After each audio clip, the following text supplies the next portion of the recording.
The Prophet Muhammad alayhi salatu wasalam once suspected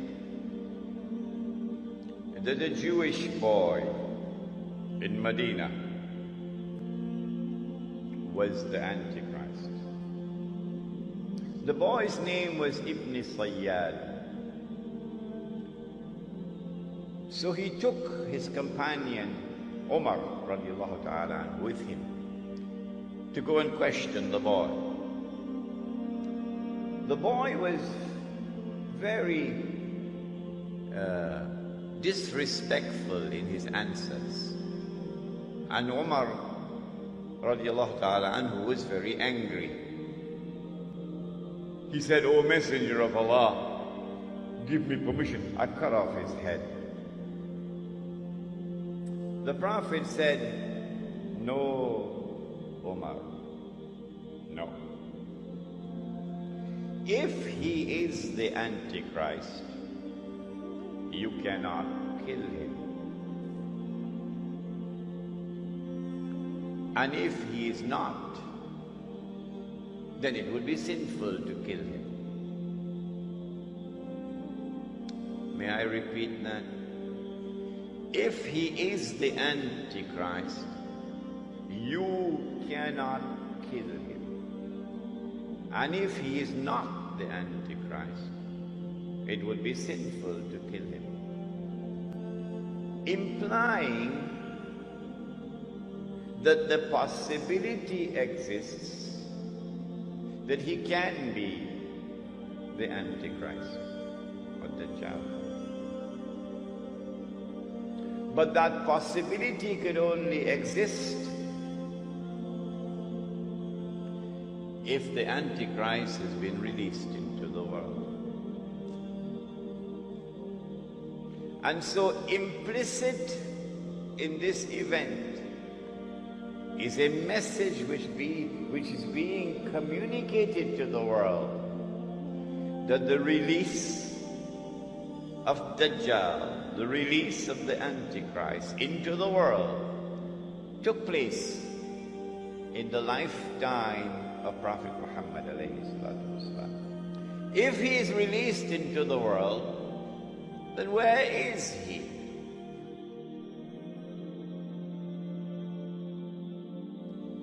We now come to another intriguing event. It is located in the Sunan in the Sahih of Imam Muslim.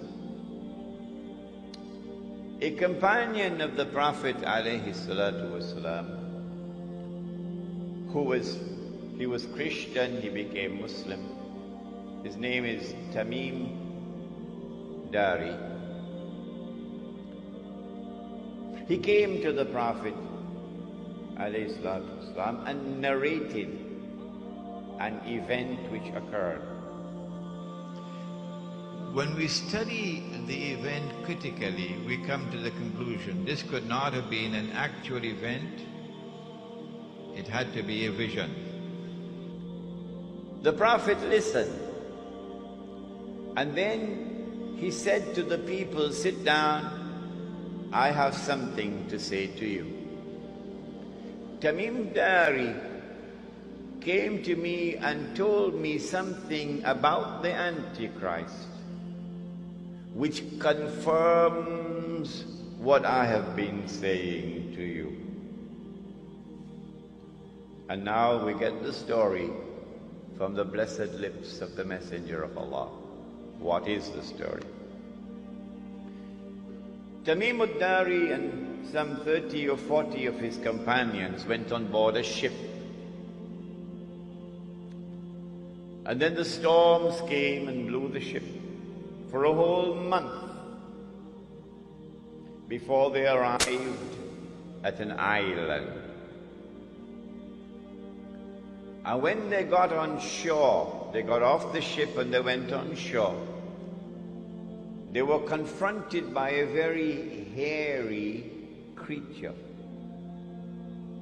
Plenty hair, so much hair you could hardly tell which side is head and which side is tail. And then this creature spoke and said, I am Jassasa. Jassasa. Spy. Surah Al-Hujurat, وَلَا تَجَسَّسُوا. Do not spy. So this is an island with a lot of people who excel in spying.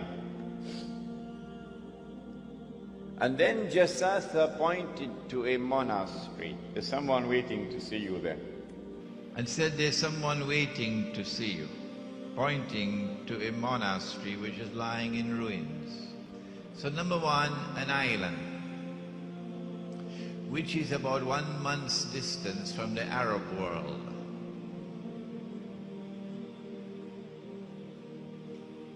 Number two, an island with expertise in spying, in espionage. Number three, an island in which religion will eventually crumble, collapse, lying in ruins. And most of the people will become atheists. So they rushed to the monastery. And there they found this young man, powerfully built, with curly hair, but there's no description about his eyes. His hands were chained to his neck, his feet were chained. And this man began to question Tamim-ud-Dari and his companions. A number of very interesting questions. The man said to us, tell me about the palm trees of Baysan. Baysan is a city in Jordan. And he wanted to know whether there were palm trees planted in there or not. We said, what do you exactly want to know about Baysan in Jordan? He said, I ask you, are there more palm trees and have they been filled with dates or not yet? They said, yes, it is full of palm trees and full of dates, more than many other places in what we know. He said, soon its palm trees and dates will become scarce, will no longer give fruits. Today, really, in Jordan, dates are scarce now. It used to be in history abundance. He said, now explain to me about Buhayra al-Tabariya. They said, what do you want to know about it? He asked, is there any water left in the Sea of Galilee? He said, does it have water in it? They said, yes, there is lots of water. He said, soon its water is going to go away. It's not going to exist anymore. And truly today, the water has gone drier than before. And then he said, I am Dajjal. I am the Antichrist. I will enter every town and every city, but I will not be allowed to enter into Mecca and Medina because the angels will bar me. And so now we know, up to this moment in time, the Antichrist is not as yet released.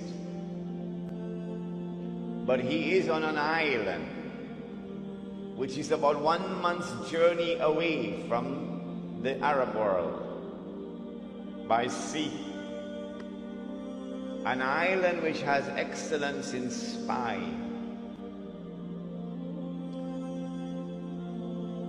And so now we know that when the message came from the messenger of Allah that Dajjal has been released,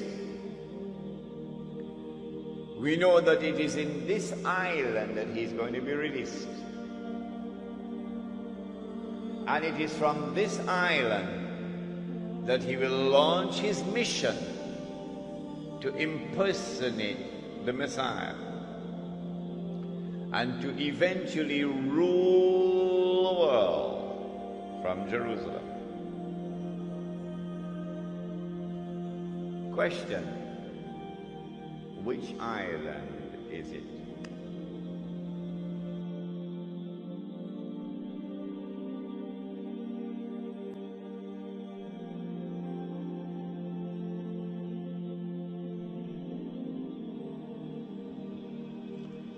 And now we come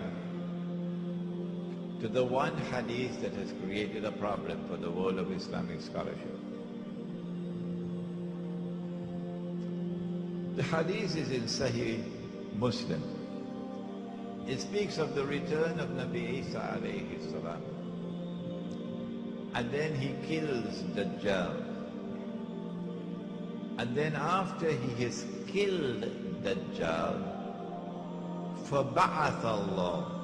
Ba'atha does not mean release. Ba'atha means to send. But somehow or the other, everybody have come to the conclusion that after Nabi Isa alayhi salam kills Dajjal, that Allah will now release Ba'atha, Gog and Magog. The first of them will pass by the Sea of Galilee, but in Arabic it's not the Sea of Galilee. That's an English word used by the Christians. The Jews don't use Sea of Galilee. The Jews call it Lake Kinneret. Kinneret. And in the Ahadith it is known as Buhayrat al-Tabariya, Lake Tiberias. All three names refer to the same body of water. The first of them will pass by the Sea of Galilee and start to drink the water. And by the time the last of them pass, they will say, there used to be water here. I think this is a fairly simple footprint to recognize. Fairly simple, like the tall buildings. That when you see the water level in the Sea of Galilee going down and down and down, and when it reaches the point of no return, that it has crossed the level now, that the Sea of Galilee could ever be revived. It's only a matter of time for it to die, to dry up. Then you know that you are close now to the end. What is the water level in the Sea of Galilee now? The answer is the water level in the Sea of Galilee has already crossed the point of no return. That's how low it is. Indicating that Gog and Magog have been passing. When they pass by the Sea of Galilee, where are they going? They're going to Jerusalem. When they go to Jerusalem, what are you doing with the water? You drank all that water? Huh? We're dealing here with religious symbolism. It's not the actual drinking of the water. Rather, it is the consumption of water. Israel said, we're going to make the deserts green. Those Arabs couldn't do that. They are dum-dums, the Arabs. And we have the scientific and technological know-how. We can change the desert and make it green.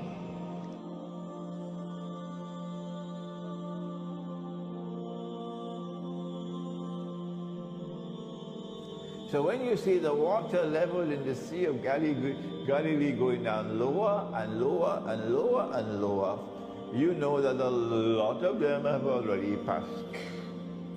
And by the time the Sea of Galilee dries up, and there is no more water. They have all left the north and they have reached to the Holy Land.